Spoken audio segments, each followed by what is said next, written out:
Hi, everyone, and thank you again for joining us for our Exploring Blue Culture series.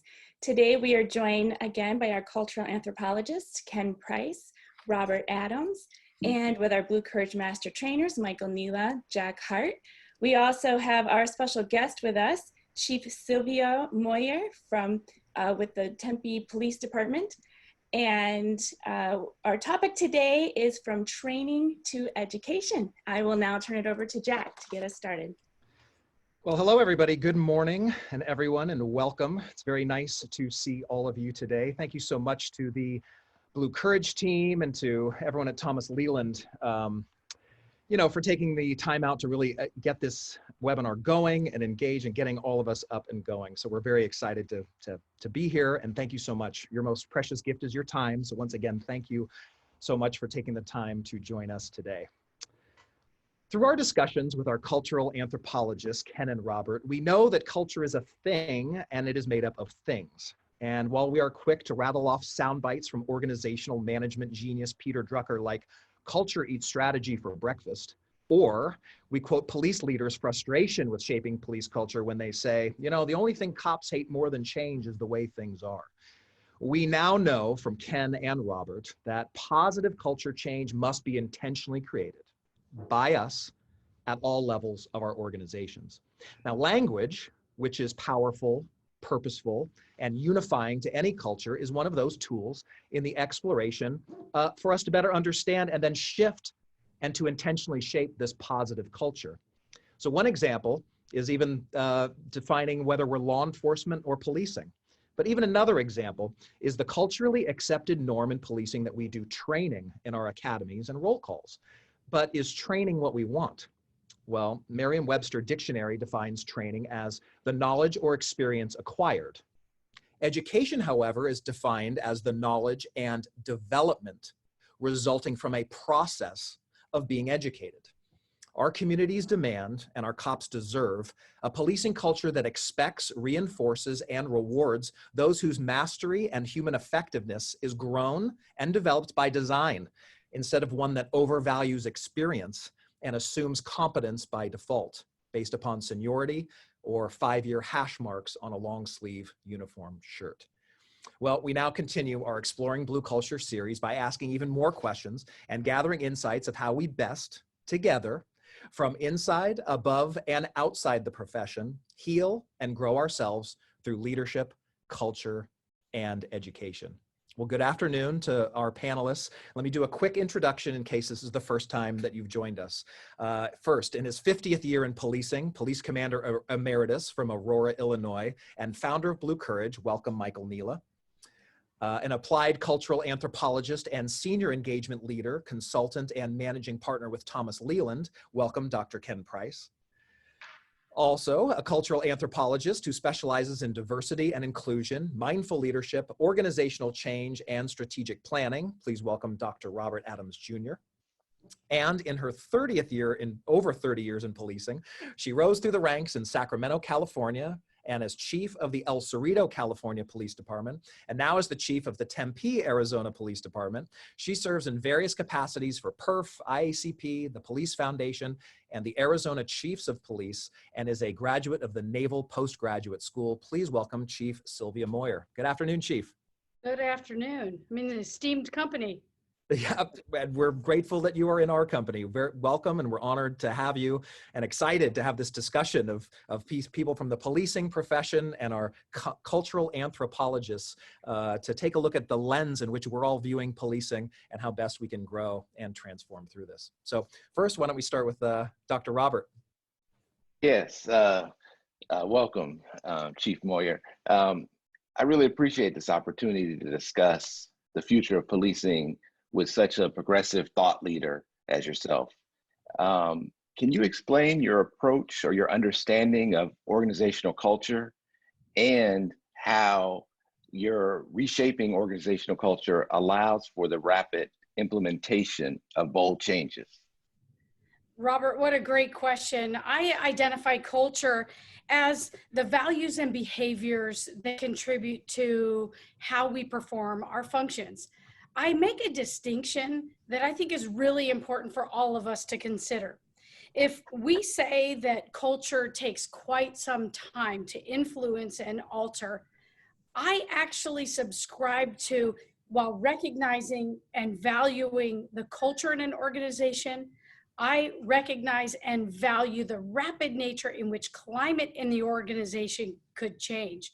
And I really put a lot of time and energy there. So what does that mean to me as a practitioner? I'm sure you can really refine it as an academic, but really climate is group cooperation. It is what life looks like, sounds like, feels like.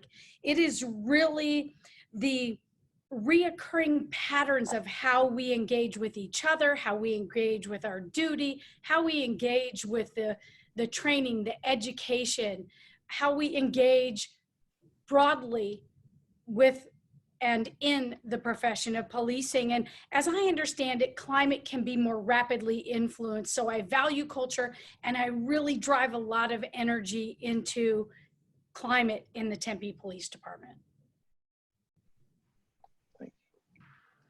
Thanks so much. Hey, Robert, maybe even, would you be able to take a swing? Is there a difference between organizational culture and organizational climate as the way that the chief has described it? That's an interesting distinction.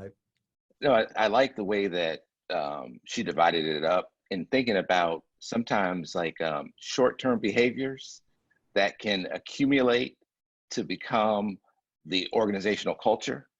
So of not trying to sort of say, we're going to do, I think it's in a certain way of thinking about how do you create change over short periods of time that add up to larger organizational values change and behavioral changes.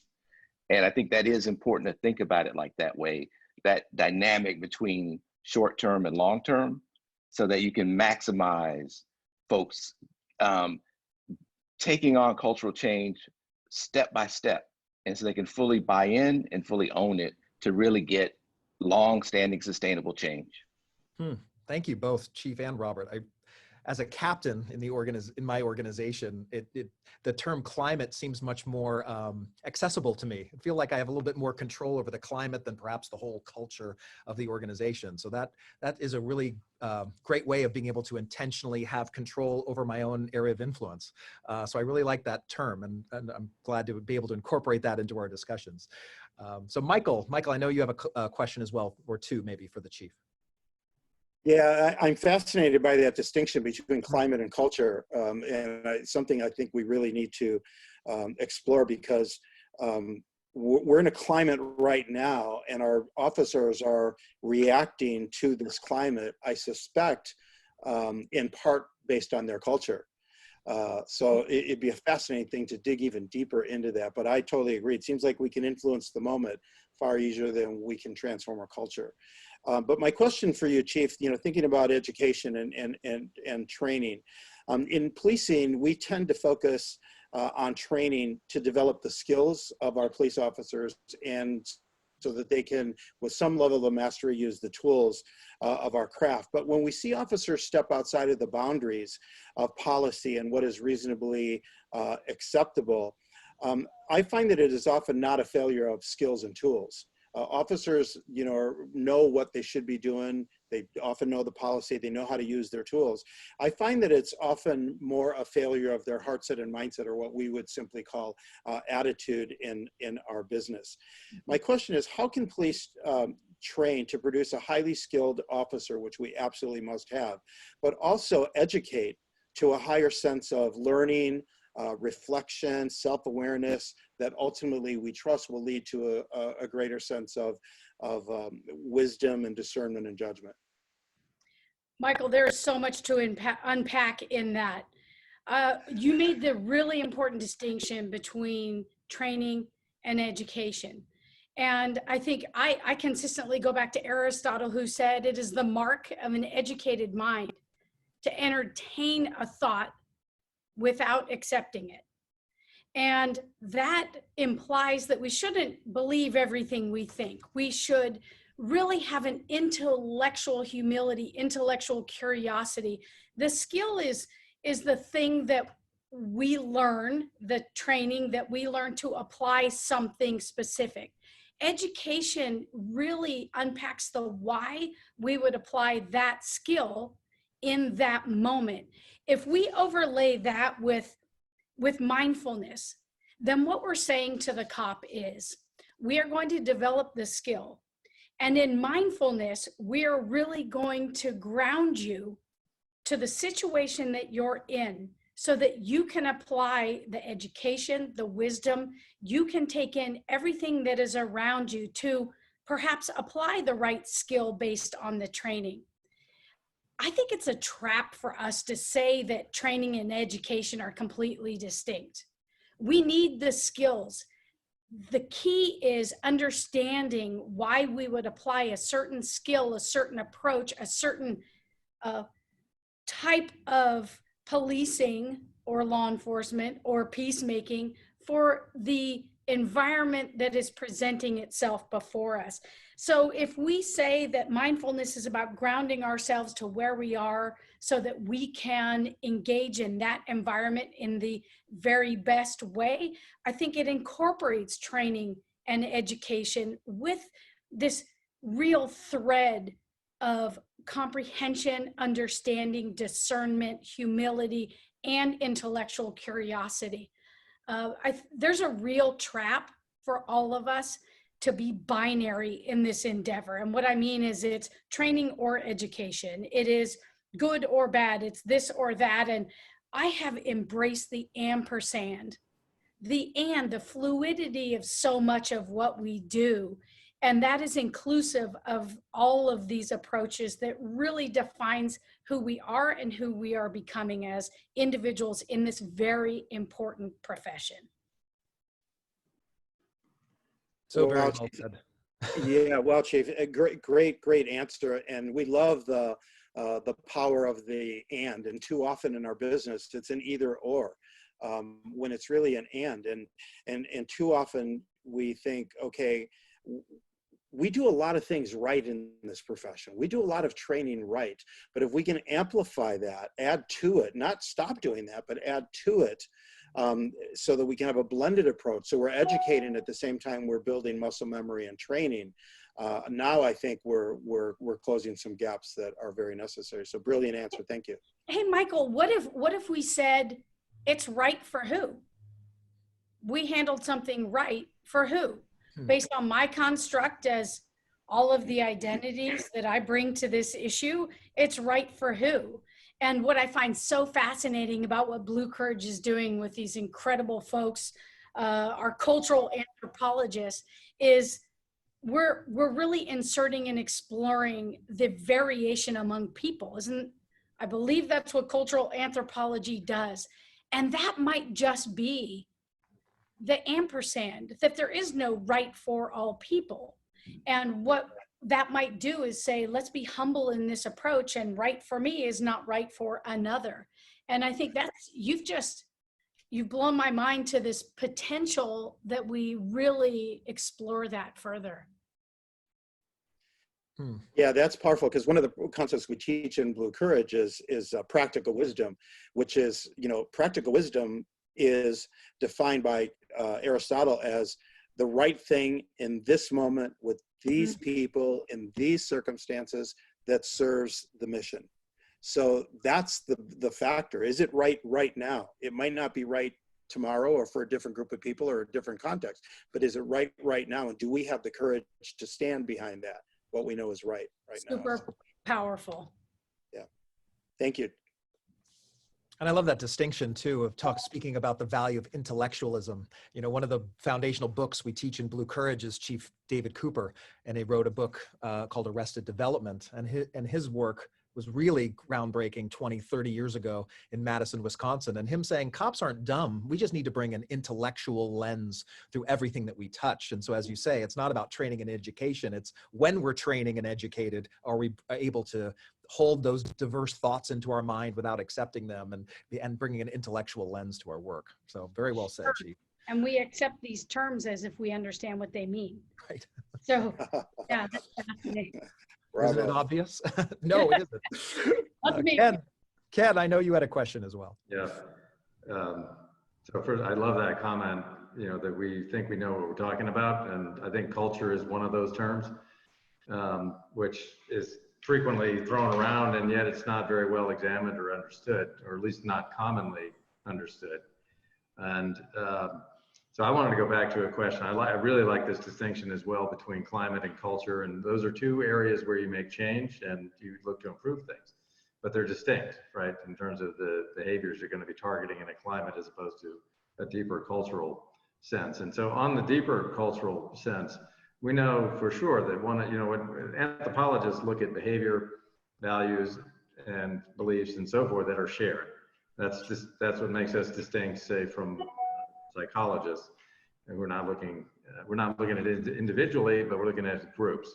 So who's in the group is obviously very important. Mm-hmm. And who's not in the group is perhaps equally or even more important sometimes. So my question relates to your own personal experience as a female officer and chief, with a comment around, what do you feel are the opportunities that we're already leveraging? How have things changed in terms of who are we as police officers and chiefs and leaders? And also, where do we want to go based on what we've learned? Sure. Well, if we first accept that our law enforcement officer culture defines some of our coping mechanisms for this unpredictable, ambiguous, and difficult work, then I think we can dive into what distinguishes us. How I frame this, and I'm not sure right or wrong, but this is how I make sense of that, is that I see in this advanced stage of my life, and on July 11th of 1988 was my first day in uniform. So that may give some context to some folks about the evolution, right? I see kind of this yin and yang, masculine and feminine, in terms of norms of how the genders approach the world. There are some defining characteristics that are decisively, and I think research bears this out, decisively more feminine, those that are decisively more masculine. And how I make sense of this is that we have asked cops, people, to pick a side. This goes right back to my binary. Let's insert the ampersand. What I argue for is there are some pieces that are decisively more feminine in nature that the feminine figure brings to the table: nurturing, compassion, listening, and all of those feminine attributes. Male and masculine attributes of courage and gung-ho-ness. I say in policing, we need both. And when people make an argument, and I read an article, CNN, you want to change policing, add more women. Well, I say, okay, interesting. How about give men permission to be more fluid in their approach? Because we have thousands of examples of men who are very masculine figures that are tough and courageous and demonstrate masculine attributes all the time. And when called for, they engage in some feminine attributes of compassion and nurturing. So we deprive men of this fully enriched identity in terms of their service because we're so binary. And what I argue is men, women, the identified gender is not as important as this cultural permission, this social permission, professional permission for people to be fluid in their response. And as I'm here with you in this space, it's really compelling to me that this might be the core of how we advance this necessity for reform, which I think is simply some systems, some system change, and also some individuals showing up in perhaps a more fluid way. We need to cut our men some slack, and we need to cut our women some slack, and just say, let's do right. And this is what it might look like in terms of values and demonstrations of courage, compassion, fair and impartial policing, procedural justice, all the things that are so, so important to how we provide a really tough, gritty service in the communities where we serve. Just to follow on to that real quickly, I think I love the formulation, the idea that we need a balance, not just within a force or within a department, we need a balance within the individuals. I think that's a very powerful message. And so how do we cultivate that? Just to come back to our foundations conversation, at the very first meeting we had, we talked, and Jack just mentioned about culture is what is expected, reinforced, and rewarded. Chief Acevedo was touching on this too. What is rewarded is frequently not aligned to, for example, what you just described. And so that's where I think that's an opportunity for us to look at going forward. How can we, and so can you imagine how you might reward what you just described? Well, I think it is everything from the seemingly organic, running into an officer in the field, running into them in a hallway and talking about those things. It is having the conversation. I have phone call Friday where I will call officers throughout our organization, professional staff in our organization, say, hey, I heard about this that you did. I really want to commend you for that. It's something that easy, up to formal awards. I think you struck on something super interesting, and that is that we have demonstrations of this all the time. And we have men and women that perform in this way all the time. It is not heard of often because it is not the compelling story. And so those that are on the fringes, I think, of kind of considering how police officers engage are only looking at one side of a story. And we need to tell these stories and give permission internally and externally for our folks to demonstrate this very thing that we're exploring in this conversation. Thank you so much, Chief. And Robert, I know you've been following the Chief recently on Twitter. So you have another follower to add to the list, but you had a question regarding a Twitter tweet that was made. Yeah, and especially what I really love about these conversations, we knew that we would learn a lot more about police leadership and organizational leadership, but these have become masterclasses in philosophy. And the level of intellectual discussion and thoughtfulness is just blown me away. And I'm glad that we are able to share this with our larger community, that you don't get to see this level of intellectual introspection in normal press conferences and places like that, for example. But yeah, so yeah, earlier this week, you shared that you attended a meeting at the Bridge Forum with community leaders. Yeah. And you tweeted that we are engaged, listening, and committed to making a difference. Can you explain this statement and why you feel that dialogue can be so crucial for effective policing? Sure. I think when we join in the space of others and we don't just hear, we listen and then make a commitment to dialogue as you just offered. I define dialogue going back to the root dialogos, get through the meaning of the word. It really implies that we have a greater necessity to really understand, to be in the space with people, to put our own anxieties and judgments aside to really be present. And I go back to don't believe everything you think. Be in that space. And I think what I find is that when we sit with people and we are willing to ask good questions, to understand and to approach the endeavor with an open, I don't want to say open heart, but I'll just say that because I'm at a loss for how to describe it, but a genuine willingness to understand the experience of another, that really connects us in a different way. And it concerns me that you follow me on Twitter. I'm not that exciting on Twitter. You know, that's an exciting Twitter guy. But I think this is one of the things that we're learning in the process is that, I mean, not learning, but one of the things that I think is at the core of how we approach the world is we believe that this sort of understanding and knowledge is around systems, around culture, anthropology, is really a lot more widespread than we believe. And what our job is to help illuminate it so that people can leverage it.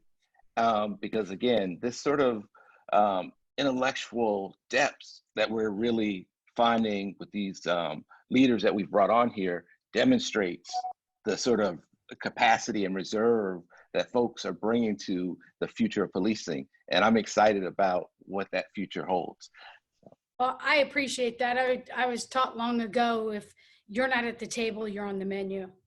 And so I seek a seat at the table so that I can digest what is being presented and then carry out our work in this new, interesting way, given what I'm digesting or marinating on. So. Jack, let me jump in real quick, because there's a very interesting question in the chat. It's a little bit long, but I really like it. It refers to experience of training differences between, in this case, the US and Sweden. And in Sweden, they are really focusing more on, it says, human relations, social science, psychology, could be anthropology, that's in that same realm. Providing really deep experience and training, but what is that? Is that training? Is that education? That's the first question I have. Second of all, they're saying here that there's a process by which you actually have to demonstrate somewhat publicly that you're prepared to the role at the last period of before you're sort of brought into the full fold, I suppose, in the case in Sweden. So comparing different ways of training, education, what do you see as, the strengths and opportunities in our context in the US to increase education and effective training? I think it's absolutely essential to how we approach this service of policing, to train for skill, not dive into the why, the humanity, the variations of people, the greater service, I think, is doing all of us in our profession a disservice, because what it argues is we can apply a skill, but we don't know why we're applying it. In the US, across organizations, officers have to not only describe and perform, but we put them in an array of scenario-based trainings. And even the California Commission on Peace Officer Standards and Training is right now exploring a new type of scenario-based training that dives into values, dives into the critical thinking, really explores brain function, coupled with all the other functions that make us wholly human. And it's dissecting in a very interesting way the performance of the individual. And I think that coupled with this energized, re-energized movement around practitioners and researchers teaming together to do a more appropriate, meaningful, academically rigorous study of a number of the things that we do in policing is absolutely essential. But here's one of the problems. One of the problems is the elected cycle is very short. Electeds want to do a whole bunch of stuff in very short period of time. People demand change right now, every moment. And academic research takes time. And we have lost the capacity to just simmer down and wait for real science, real research to inform the way that we engage. And I think that's a real problem in our society currently. So that, I think, addresses some of that skill training stuff again. And also, for a lot of people, highlights the necessity of scenario-based training that doesn't just assess the performance, but get to the reasoning of the person, why they made the decisions they made. Yeah, Chief, I really love that personalization that you're saying, that so much of our training is external to ourselves, as opposed to really focusing on ourselves. So as David G., our Blue Courage Grow, would say, namaste. And you have a fantastic TED Talk on mindfulness and policing. But the big aha moment in that TED Talk came for me when you described a situation where an armed suspect removed a firearm from his waistband. And interestingly, the officer didn't describe himself as de-escalating the situation, but rather that by activating his breath, he de-escalated himself. And that really hit me, because, if I gathered, the nation's 900,000 peace officers in a room and told them, hey, we're going to do de-escalation training, I think 100% of them would describe de-escalation as influencing a person in crisis external to themselves, and not think of it as a term that applies to them. Sure. So at this moment in policing's history, will there be room with the new legislation and all the politics and the external influences on policing? Do you think there'll be room in the re-envisioning of policing to finally focus on developing systems and practices that ensure our cops are whole in heart, body, mind, and spirit, so that we're thriving and not just surviving? There is absolutely time and space for this endeavor. And if we argue that this is about training one to be fully present in the unfolding experience that is before them, to respond versus react, there is absolutely time and space in this. The time is now, and really we have hundreds of years of thought, hundreds of years of demonstrated benefit from mindfulness, meditation, resilience training, all the things that you're describing, Jack, that is really the whole person coming to the unfolding event before them. The time is now for us to increase our investment in this, because the acute and chronic and cumulative toxicity of this profession is real. The chaos, the degree of complexity in this profession is real. And people say we shouldn't look to the military. Well, I say that's false. The military has studied this and has been examining mindfulness, has been examining brain science, has been examining this for quite some time. And they tell us this: when we teach someone and they really embrace mindfulness, they show up in a very different way, not only in that unfolding experience before them, in the micro terrain and the macro terrain and the events that are unfolding before them, but they are in this conscious space in a way, and they build resilience in a way that they're healthy on the other side. Consider for a hot second this amazing thing that is urban policing. We go from one call to another, to another, to another, to another, each with their variation in trauma and suffering and approach and threat. We go from one to another, and on that next call, the receiver of our service that we have been called to provide doesn't know what we dealt with on the last call. So I argue that there has to be a reset between calls or service, so the officer arrives at the next call tactically sound, fully whole, able to engage in the unfolding experience of that new call for service. And so I've thrown a lot at you. This is something I'm super passionate about, because I think it's right for the human, the police officer that's providing the service, that's safeguarding the community, and it's right for the recipient of our service, because we'd approach that service in a very different way. And at the end of it, the cop is healthier and fully whole as a human at the end of each shift, at the end of each tour, at the end of career. And we have got to reinvest in this, because it is really at the core of how we show up in policing. Chief, you know, I have 100 questions I'd love to ask you, but at this point, we're at the end of our time, because we want to be respectful of your time as well as of our attendees. But I have one more question I want to ask you, and a couple of points I want to make. First of all, I want to dub you a master trainer for Blue Courage, because all the things that you are speaking to so eloquently are the things that we are professing and teaching the world through Blue Courage. So we dub you a master trainer in Blue Courage. Thank you. And you used the word open-hearted before with a little bit of uncertainty. I think that is absolutely the perfect word.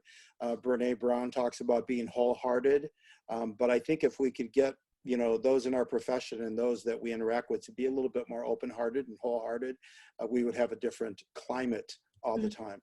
So let me ask you just one final question, and that is about the word grace. There's an emerging discussion around key attributes of great leaders that they're a little bit different, because they bring an element of grace to how they show up. You use that term. How do you show up? How do you lead? How do you live your life?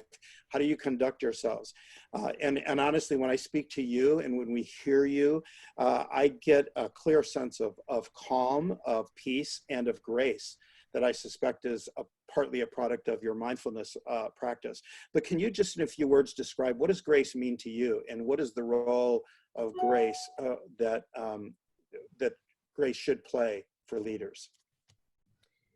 It is central to how we show up as leaders, because it offers that we should be peaceful, calm, permissive, humble, and fully present in the experience that we're in, the environment that we're in. I've had many instances that I have had to have a conscious and purposeful commitment to being graceful in the moment through anguish, anger, rage, suffering. And in fact, I'll briefly tell you, I went through a period of time last year. We had a really crunchy officer involved shooting and tragic. And the amount of rage and anger that was focused at me using my name, I had to, as I was there in the moments, hours and hours and hours of rage coming at me, I would go through this mantra and I would just breathe. And as they were facing me with rage, I would just say to myself, I wish you peace and go forth with grace and ease. And what that did for me was help me sit in it, given this humble and incredible position that I'm in service of the men and women of Tempe. Because I believe the higher we go in terms of a hierarchy, the less it's about us. So Michael, I don't think it's anything about me. I think it's a function of where I sit, because now as the chief executive in Tempe, I clearly have arrived in this authentic place. I can just be me, free of consequence. And I know it's about the men and women of the organization who are about the policing service in this community. So I'm not sure it's anything magical. My mom, God rest her soul, would just be delighted that this spastic child is somehow seen as graceful and peaceful. I'm going to have to wrestle with that, Michael. Well, I will just tell you, it is magical. It's who you are, and it does produce magic through your leadership and your presence. So we thank you. Thanks, Michael. Chief Moir, thank you so much for your insight and wisdom today. Ken and Robert, as we bring this to a close, could you please share what comes to heart and mind for you right now in a word or two as we reflect on this wonderful conversation, but also our growing and learning journey to really define and transform culture? I'll go quickly. First of all, Chief Moir, thank you so much for joining us. This has been very insightful to me, and I think hopefully to many other people, I think. And I also want to thank my panelists again, because I love this conversation. And I just wanted to point out one thing that as we were leading up to this, that you made a distinction also between training and education, training being about skills, education being about knowledge. And I would add to that wisdom, based on everything you were just talking about, and it's very impactful the way you describe that, and I appreciate that. Thank you. Thanks, Thank you. Ken. Robert. Yes, I'm feeling that we haven't just been gifted with a conversation, an insightful conversation, but we've really been gifted today with the poem of hope. And I'm really moving forward, just sort of energized about, like I said, where we're going in terms of urban policing. A poem of hope. Wonderful. Thank you so much to all of you, and thanks, Chief Moir. Back to you, Becky. Thank you, everyone, for joining us again today. And thank you so much to our panelists and Jack for, again, leading us through a really amazing session with Chief Moir. I want to remind everyone that this will be posted on Facebook and on YouTube, so please visit us there. Also, you can download the recording from growblueculture.com, and any questions that you may have for Chief Moir that you would like for us to pass on, please send them to info@growbluecourage.com. We'll make sure that we send those to her and get some replies for you. Our next session will be next Wednesday, July 1st. This will be a little bit different than what we've been doing. We will be making sense with you. So this will be reflecting more on the exploration of these past few weeks. This will give you all an opportunity and a chance to be able to ask our panelists questions in real time and have them answer it for you. And then this will be leading us into our next series, which will start on July 8th. We'll be taking off July 3rd for the holiday. So again, we want to thank you all so much for joining us, and have a wonderful weekend, everyone. Thank you. Thank you. You're remarkable. Thank you. Chief. Thank you.